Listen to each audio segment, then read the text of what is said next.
Okay, so to start, I just will just introduce myself a little bit.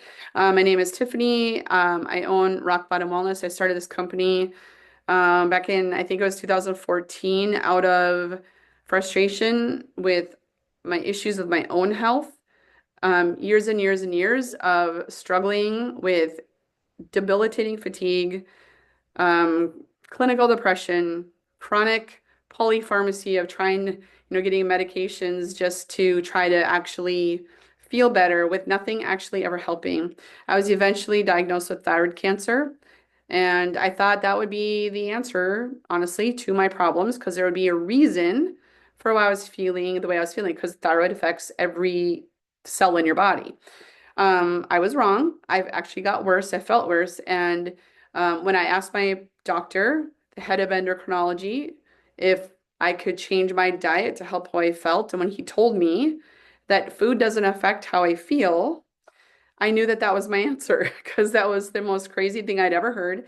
I already had a background in biology and anatomy physiology. I taught that as well. And so I knew full well the biochemistry with that would just not, that's just not the case. So I quit my job teaching. I went back to school to get my master's degree in nutrition so I could be credentialed and licensed and things in my practice and to be able to help support. And that's what brings me here with you today to help people, manage their nutrition for more of a functional approach, especially as you're doing these awesome workouts at Farrell's. You need to have the good nutrient support on board to make your goals attainable, right? And most people, not everybody, but most people seem to be doing a lot of these workouts because they would like to change up their body composition. They'd like to lose fat. They'd like to gain muscle, basically recomp their body back to a healthier state. So I know that when people talk about wanting to lose weight, it's usually about losing that fat so they can look and feel and function better. So that's what we're going to talk about today. I'm going to go back to some basic stuff about nutrition in the light of macronutrients. And then we're going to help you put yours together so that you can have a starting place for figuring out macros that match your goals. So we'll start with that. Okay, so did I start recording?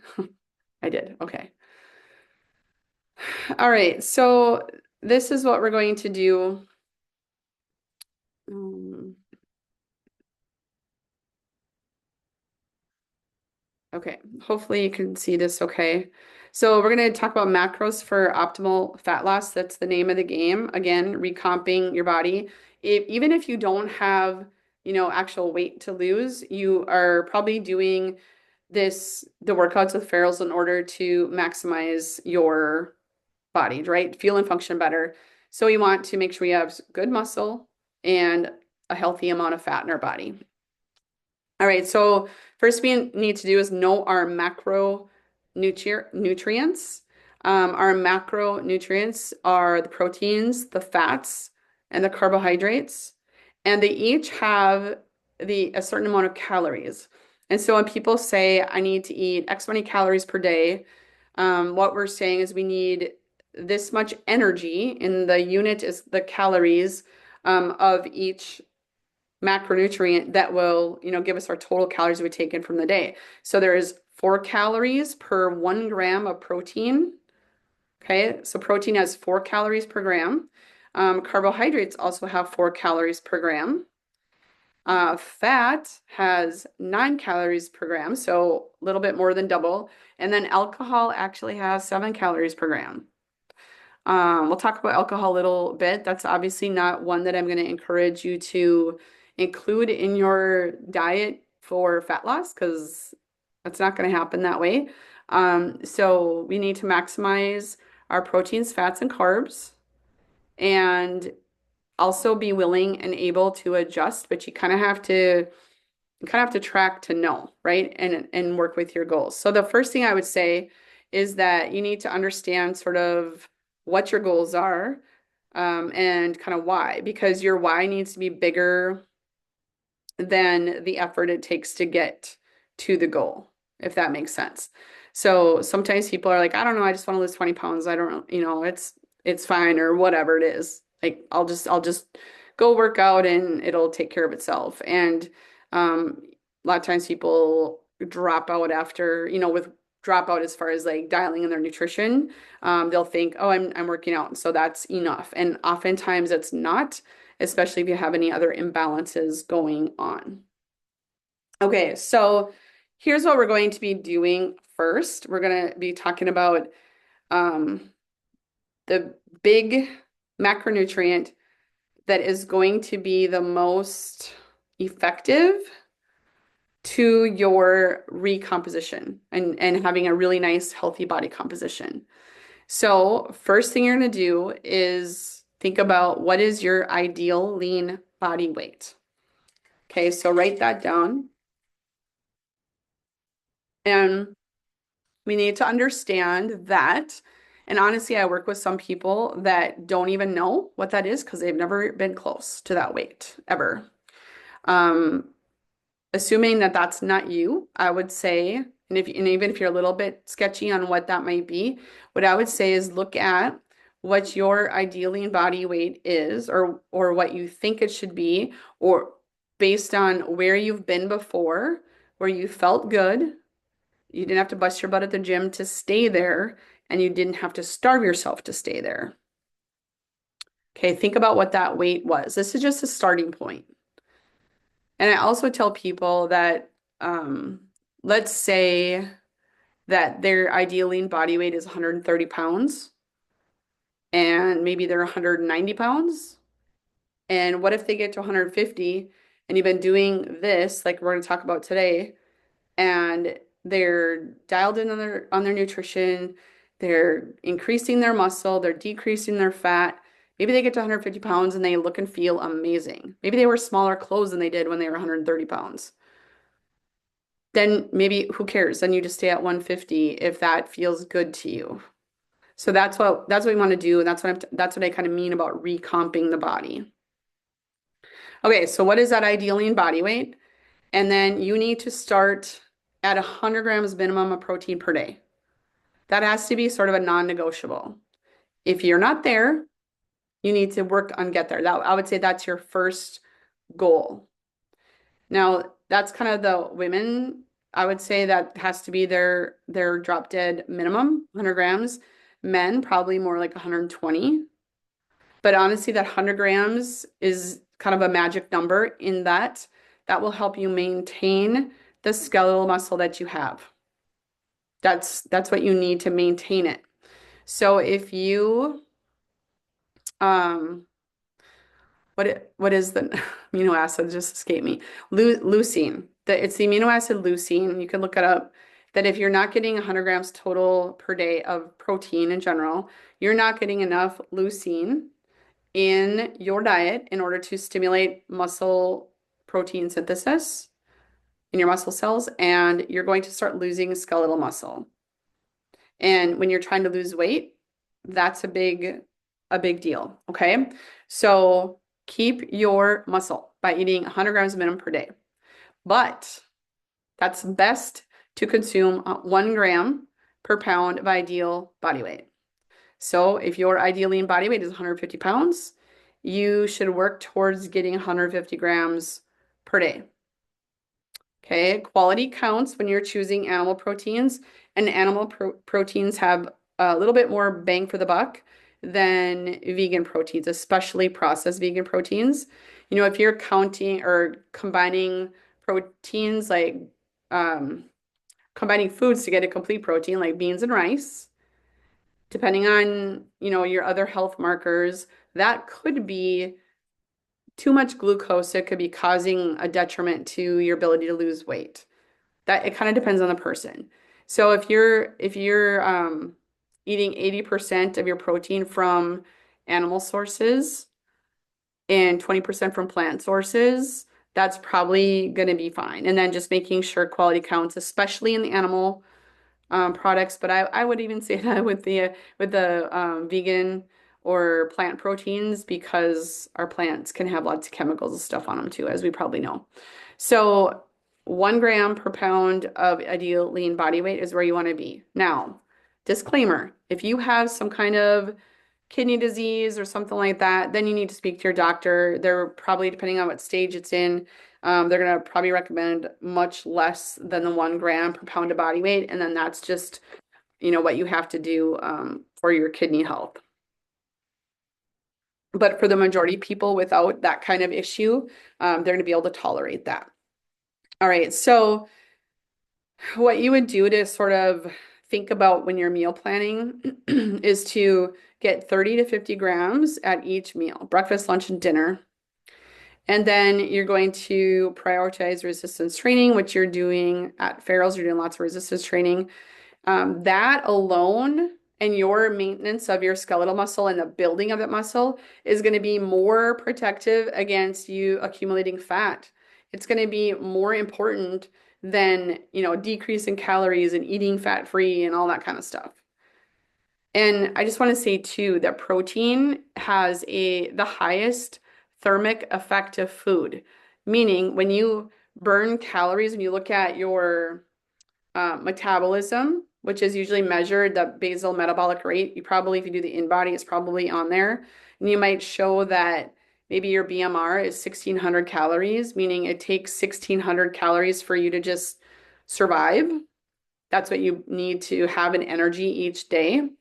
When you're eating protein with that, it's going to, or as part of that, you're going to have more energy burn or have a higher metabolism just because it takes a lot more to burn protein. I can't remember the percentage of thermic effective food, but it's like much more metabolically active to eat protein than it is the other things. Those get just stored away like nothing. Protein takes a lot more to break down and to utilize and to put in your tissues. And also, proteins are used for everything in your body. It's used to make your hair, skin, and nails. It's used to make your immune system. It's used to make the enzymes that make your body work the way it's supposed to work and all the processes to even go. If you don't have enzymes, your systems don't go. It makes hormones. It builds obviously your skeletal tissue. Okay. So you need to do that to maintain that skeletal muscle and ideally grow those muscles and change that composition of your body. I was working with someone who does the in-body, like the big scale at gyms, and we saw where she was building muscle, losing fat, even though like the pounds she was losing on the surface, she was kind of annoyed with it. And then the next reading she did lose a little bit of lean tissue. So we dialed in her nutrition and we just looked at, okay, you actually were not getting that minimum of 100 grams protein every day. She just wasn't. So she did lose some muscle. But then we built it back up by consuming the good quality protein, and then that came back.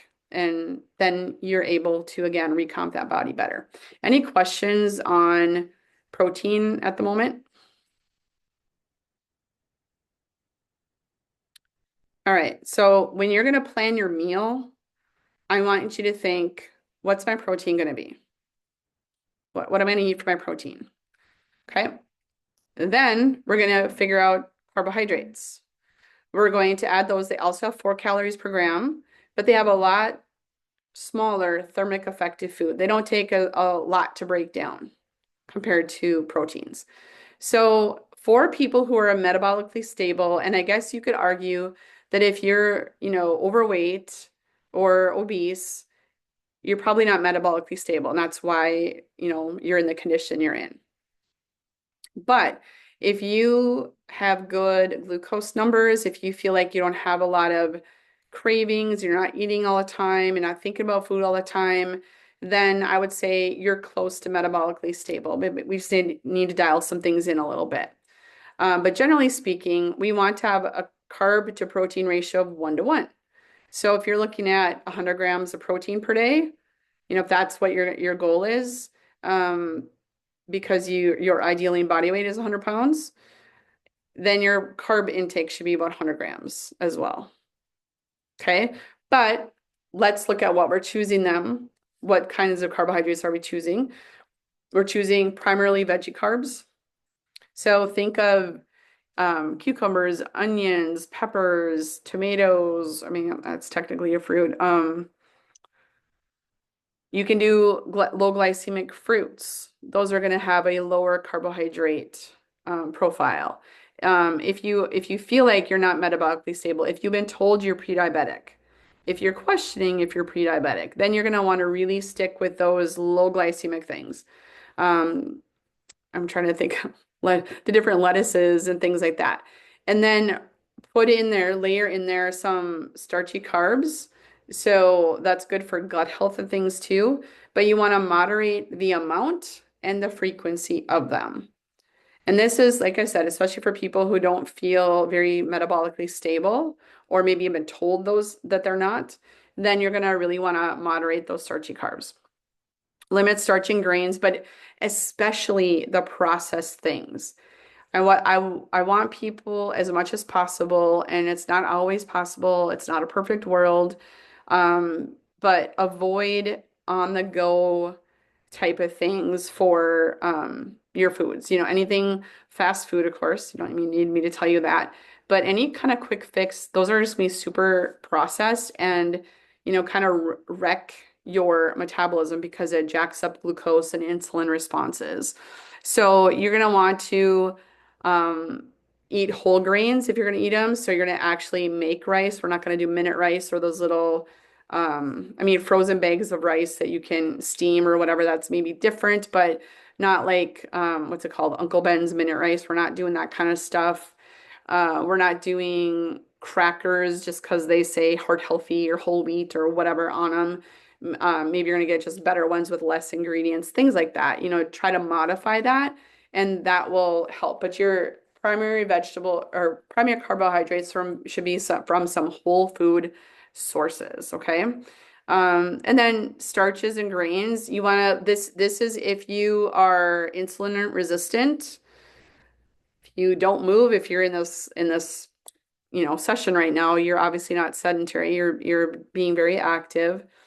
But starches and grains, you want to limit that to 30 grams per meal at the very most. And maybe I would a little bit therapeutically, I would probably add more protein and decrease the starches and grains just to see, just kind of, you know, mix it up a little bit, get your body guessing on what's going on and really fuel it with the protein with your workouts, especially. But you might need the carbs, to go with it. But then, on days that you're not working out, or if you are not as active or it's a lighter workout, then make sure you lower those starches and grains. Okay, any questions on the carbohydrates? Okay, then you're gonna go, okay, what's my fat gonna be? And sometimes that's the easy part because often in different kinds of proteins, there'll be fat with it. You can add other fat as well, but um, it's going to naturally come with some of the cuts of meat you might have, like a chicken breast or something like that, skinless, boneless chicken breast. It has very, very little fat. So you're probably going to want to add something into your food at some point, with whatever the foods you're doing, because it's going to help you absorb the fat soluble nutrients for it. So fat is not a bad thing. Fat used to be kind of a four-letter word when talking about meal planning and things like that. And it used to be believed that, fat makes you fat. So people were doing fat-free things for so long, and it just caused people to have really jacked up metabolism. So eat whole food versions, real whole food versions. So things like the examples here, butter, coconut oil, olive oil, avocados, homemade salad dressings, ghee, things like that. And homemade salad dressings, I know maybe some people will go, oh my gosh, I don't have time for that. That's crazy. If you make your own salad dressing a couple times and just kind of dial in what you like, it takes no time and it's usually so much better tasting than the store-bought ones, right? So just look up some recipes, olive oil based or avocado oil based, whatever you want to do, different seasoning as a spices. I'll take, I don't know if you've seen Boursin cheese. It's like the little soft cheese that you can spread on crackers and things. If you put like a little crumble in there and then you shake it up, just makes it a little bit of a creamy type of dressing. I don't know. It's really, really good to do stuff like that, but just try those things rather than buy the, bottled stuff. It's always gonna be better if you just make it at home. Fat is going to be fuel for the muscles. It's going to be energy for the brain. It's going to help support your actual every little cell with a cell membrane so that it can absorb nutrients better.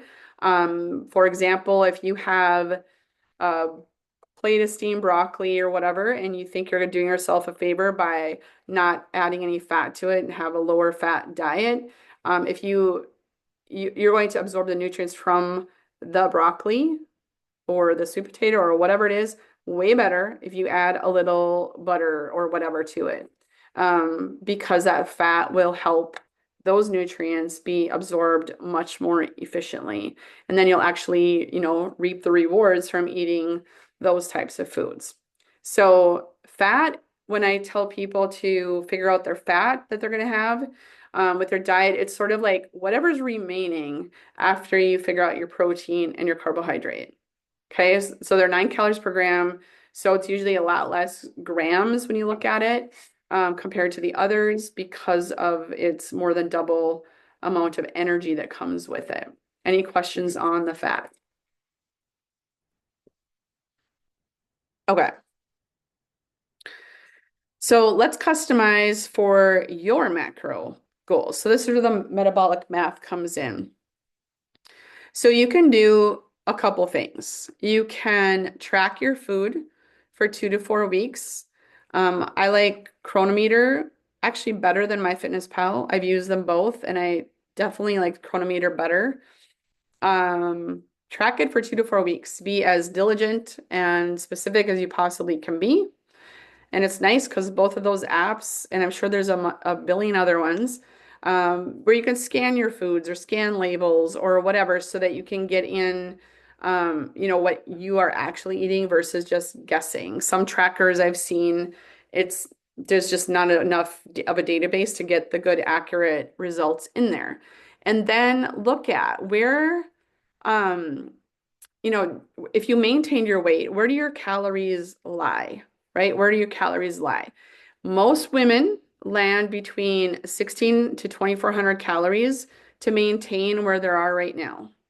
For men, that's about 2 to 3,000 calories. All right. So what you can do in a quicker way to figure this out is just use this number on the bottom, these different levels. These have been developed over, there's crazy formulas to figure out what you need to do for ideal lean body weight and that kind of thing. But this is like the short and quick version to just do some quick math and figure that out. So if you are wanting fat loss, then you're gonna take your ideal lean body weight and multiply it by 12 and by 13. And that's how you're going to get what your calorie intake or your energy demands are. And honestly, going through what I've been through with my health and probably the majority of people that I see, I really don't like to talk about calories because that just is like triggering for a lot of people. But the fact of the matter is that calories is just a measurement of energy of the foods that we're taking in to fuel our body.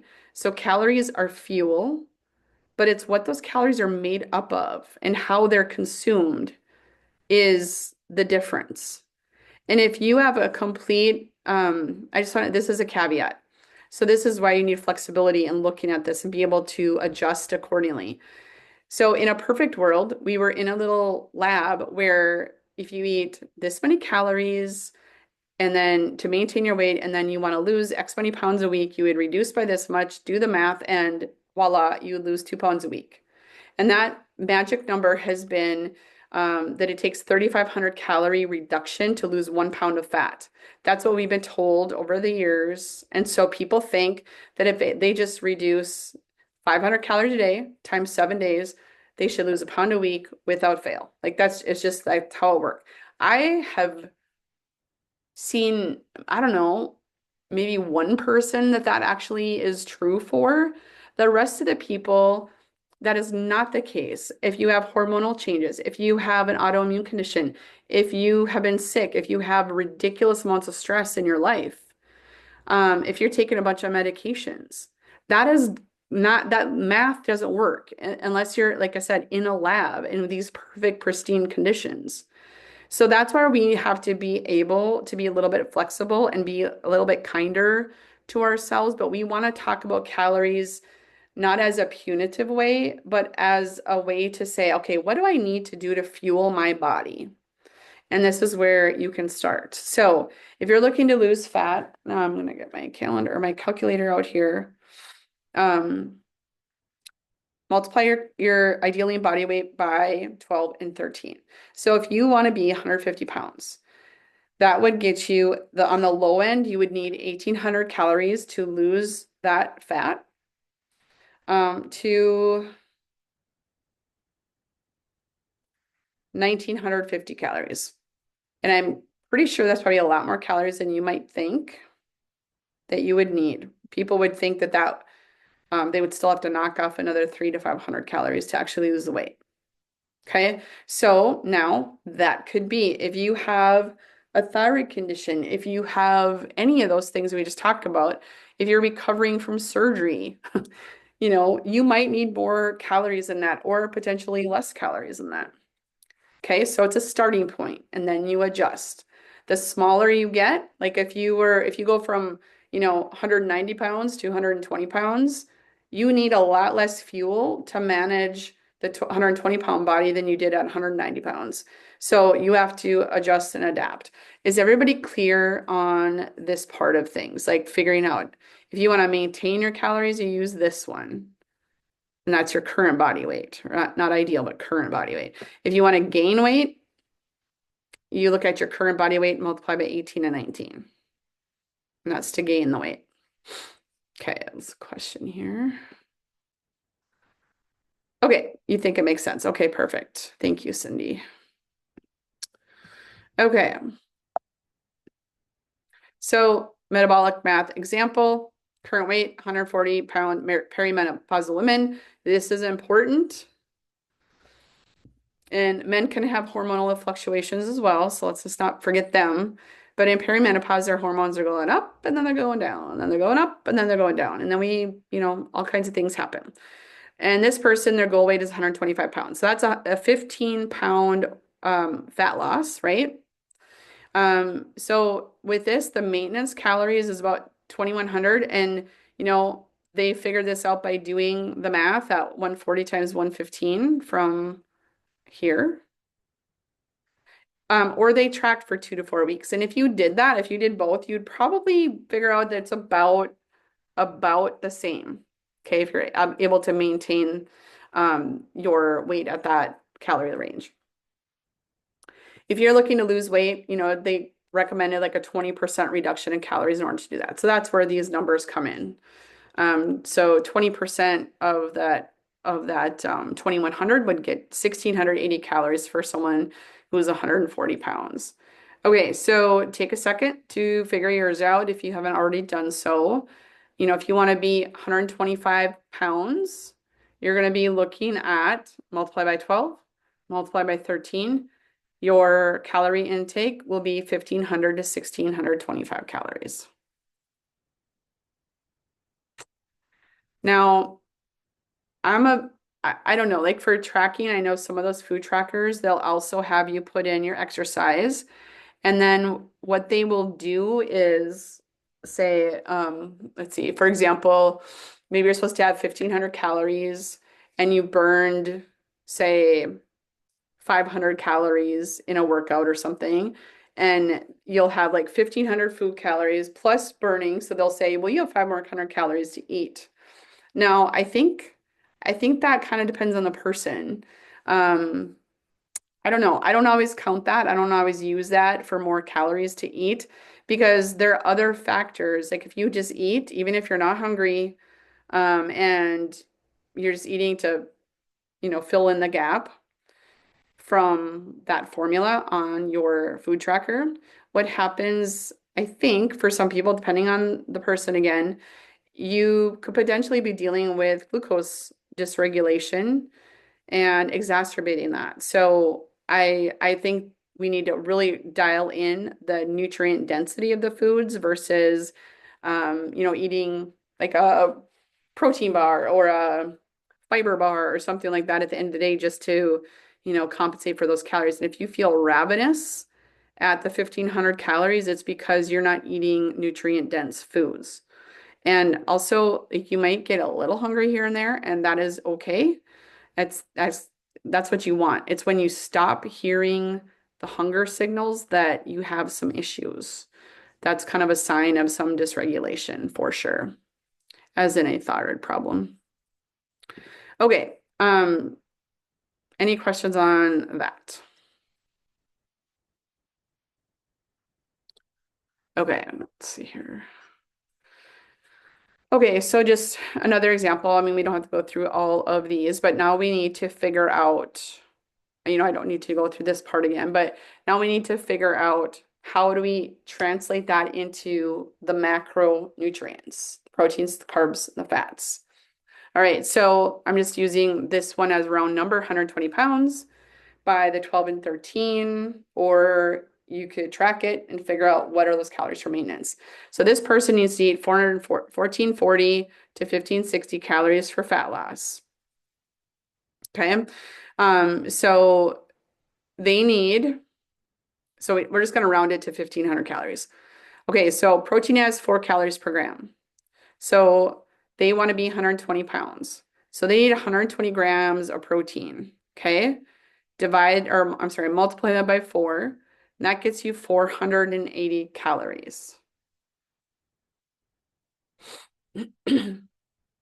Then carbohydrates, also 4 calories per gram. And we're going to assume that they're mostly metabolically stable and they're going to do a 1-for-1, proteins to carbs.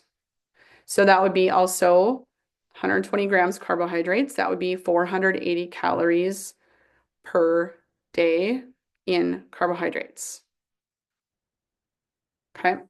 Then we're going to finish off the rest. So that means if we're doing 1,500 calories a day, that means we've got this remaining, the 540 left for calories. So if you're figuring this part you would be doing backwards if you're doing it in real time.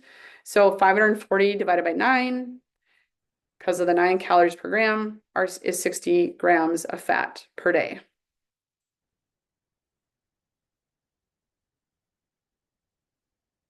Just let you look at that for a second.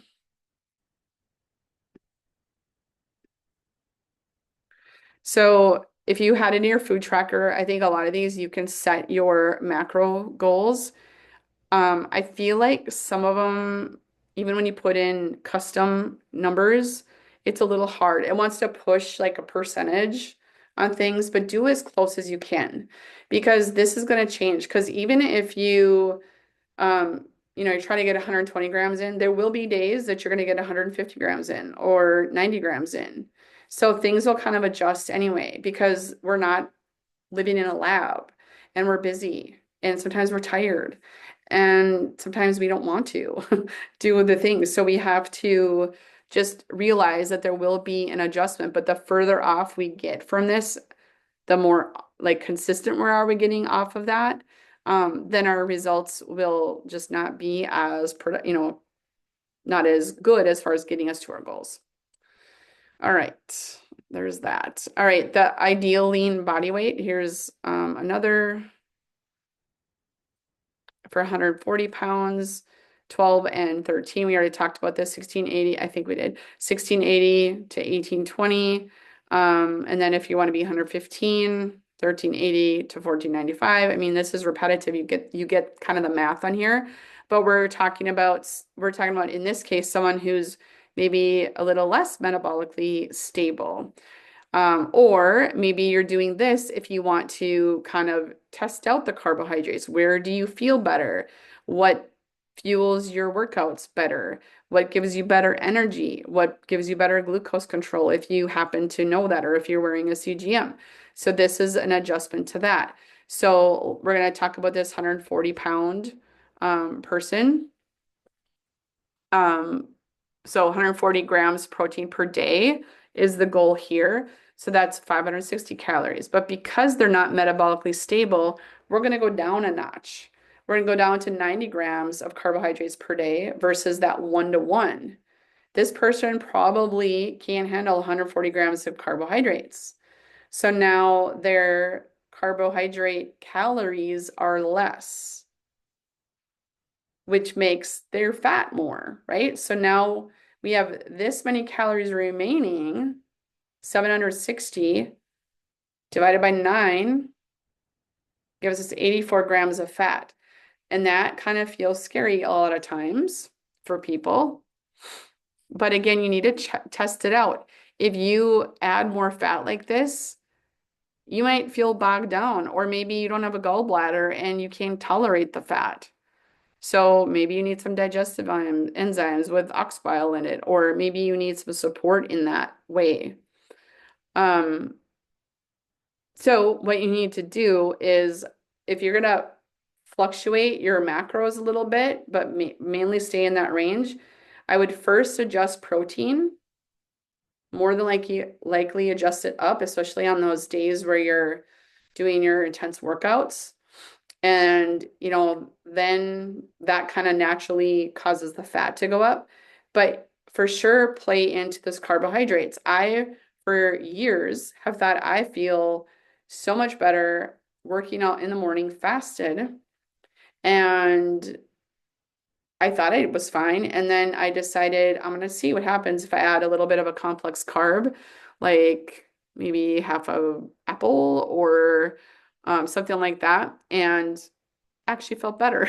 I felt like I had a little bit more energy throughout the day. So then maybe on those heavier workout days, you're adding more of a 1 to 1 ratio of protein and carbohydrate. When you're not, then you dial that back. Okay, so you have to adjust that. That's the thing. These formulas are backed in science, but they're not hard and fast rules, right? They're estimates based on population over time, but you just have to understand that if you do this math and you multiply your ideal body weight by 12 and 13, that you should probably not forever in the rest of your life only eat between 1680 and 1820 calories. You might need to fluctuate and adjust that depending on the conditions around you. Okay. So just a little note of something there. So what does it look like in real life? So I would like also ideally for you to put your meals with these macros in containers, 3 of them per day, breakfast, lunch, and dinner. If you need a snack because of the intense workouts or because you're just feeling hungry or whatever, that's fine. And then just make it a little bit smaller of a meal, right? We all know what snacks are. But the idea isn't to, and I know this is contrary to what the Farrell's nutrition plan is, because you are doing intense workouts, but they I don't remember exactly. I haven't looked at it for a while, but I know they have like 3 meals and 3 snacks built in or kind of recommending. First of all, it takes a lot of planning and work to make sure that there's always that available. But the other part of it, and this is where I'm putting my experience in, is that a lot of people have really dysregulated blood sugar, even if they're not diagnosed with something. And it really helps to get that back in check by putting those meals in a steady pattern throughout the day in a good composition, meaning good ratios of proteins, fats, and carbs. And if you need like a morning snack or an afternoon snack, that's fine, do that.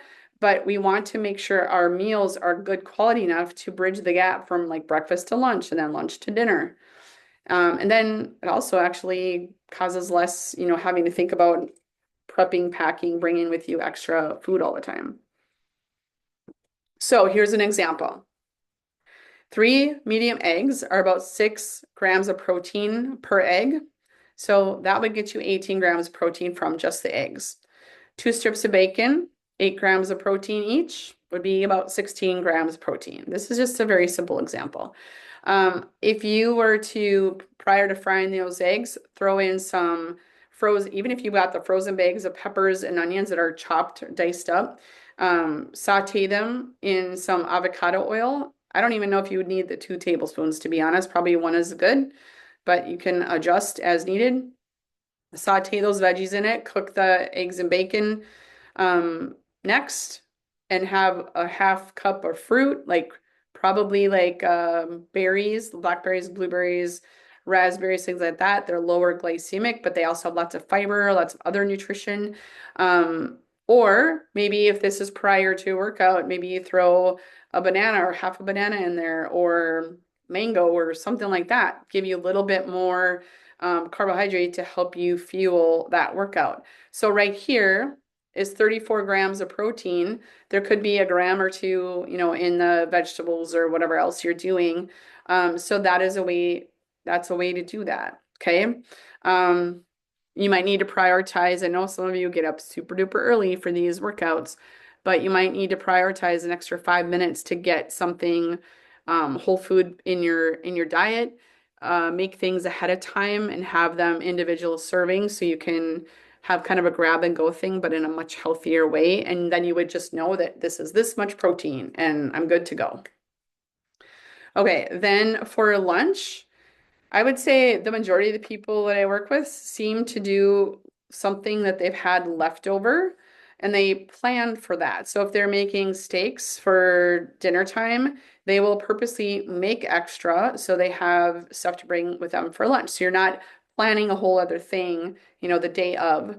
Or, have a salad and that's I guess I have that on there. And then add whatever kinds of chicken. Sometimes you can get, the grilled chicken that's frozen and then you can just heat it up and at least get some good protein there from a quality source.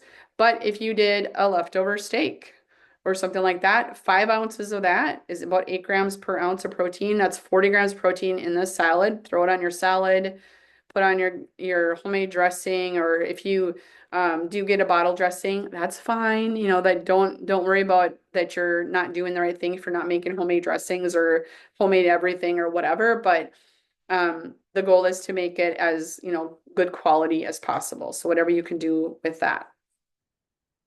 So that right there is just with those two things, it's what I say 34 and 40. So we were at 74 grams of protein there. And then for dinner, you're going to have a chicken breast, roasted vegetables. That might look like broccoli, cauliflower, peppers, onions, whatever, things like that.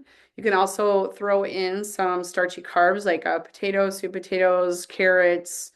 If you like beets, any kind of root vegetable, they're nutrient dense, good for your gut health. If you like rice or quinoa, have some of that at this meal too, but maybe a smaller portion than maybe you're accustomed to and just see how your body works with that. If you did 7 ounce chicken breast, 5 to 7 ounce chicken breast, and seven grams per ounce, you're looking at what did I say, 35 to 49 grams of protein at that meal. So you're already over that 100 grams minimum just by doing this.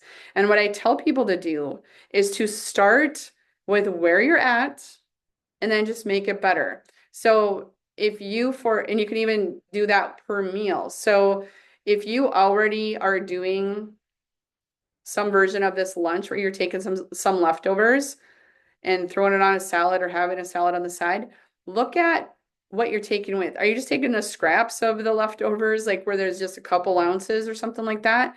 Then start there and figure out how to have more of the leftover protein. Okay, so you don't have to come up with a whole other thing. For the chicken breast, this is classic. You might need to measure and weigh this stuff out so you know what you're looking at. This is why I made a protein chart for myself because I started to think, am I getting enough protein? I talk about this all the time, and I measured my protein. I averaged it out for about 3 days, and I realized I was averaging like 60 grams of protein, and I am always oriented towards putting protein in my diet. And so that was kind of my normal days at the time, like kind of my typical whatever I was eating. And so I got got on my food scale and I realized that when I was having, chicken breast or something on my salad at lunch, I was greatly overestimating how much chicken I was actually putting on the salad. In my mind, it was 4 ounces, but it was really two. So that's what you kind of need to do. You kind of I don't know why we overestimate the amount of protein we eat and we totally underestimate like, chocolate or popcorn or something like that. So look at what you're already doing and then turn it up a notch. And if you even have to get a little bit more specific than that, if, for example, you're skipping breakfast or you're passing by lunch and just eating snacks, then I want you to dial in breakfast and make sure you really bulk up your day with really good quality breakfast to set the tone for the day. During these workouts with Farrell's, probably intermittent fasting isn't the time for a short eating window. I would probably not have a shorter eating window than, say, 10 hours, 8 hours, something like that during these workouts so that you can get that protein in.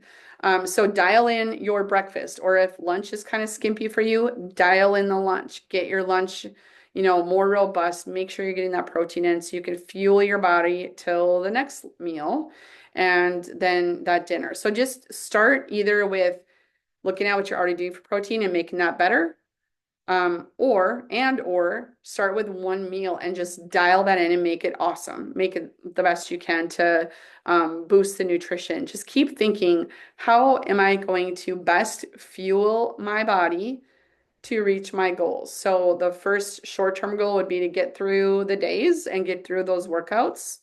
But the long-term goal is to actually not just lose weight, but to lose fat and maintain or build that muscle. That's going to be just better, all more effective for recomping your body. Here's another little side note.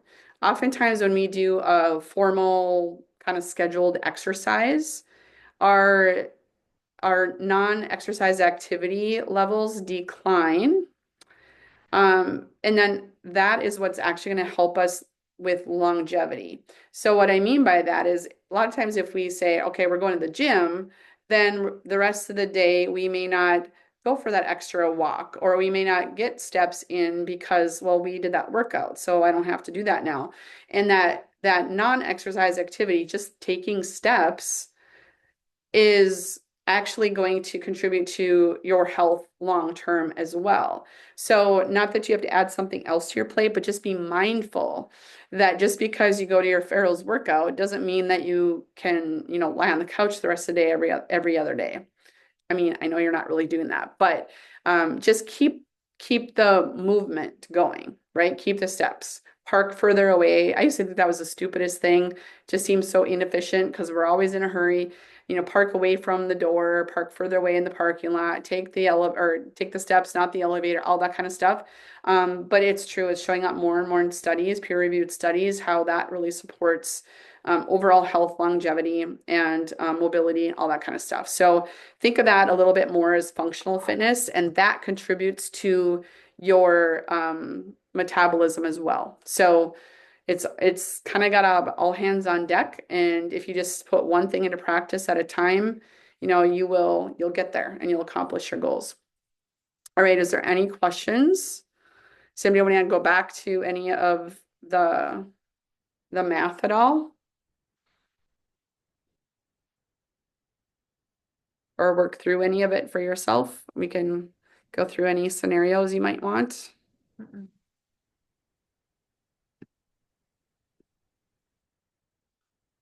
Okay, well, if that is it, there are no questions, that's all I have for you. I hope this has been helpful. If you have questions on that, you can email me if you want me to help you dial in anything. But I hope you all understand that those are guidelines to go with, and then you can, adjust accordingly. But you have to pay attention to how you're feeling, how you're going through your workouts, and how your body is responding to those things, and then adjust accordingly. But I hope that gives you a place to start. You are very welcome, Cindy. I'm glad it was helpful. Good, thank you, Brad. I'm glad it was helpful. Thanks for being here. I love to teach. I teach and train so many things all the time, so I love to do that. And let me know if you need anything else. All right, and with that, I say good night. Have a good week. Yep, you're welcome, Andrea. All right, take care, everybody. Bye-bye.